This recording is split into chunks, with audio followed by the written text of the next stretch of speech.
To replace the air filters, we go into the menu, click Maintenance, select Replace Maintenance Parts, and then Air Filter, and press the Start button.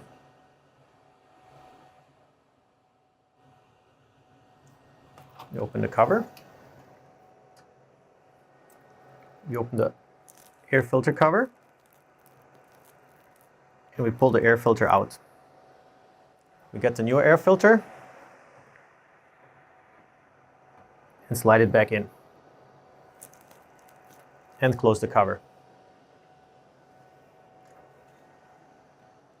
Close the cover and press the Done button on the display. Now the carriage is moving to the front so we can access the rear back filter. You open the cover. You open the air filter cover here.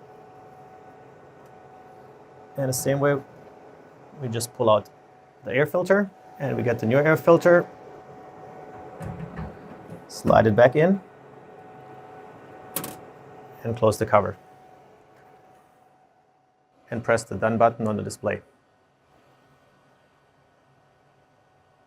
And that's it.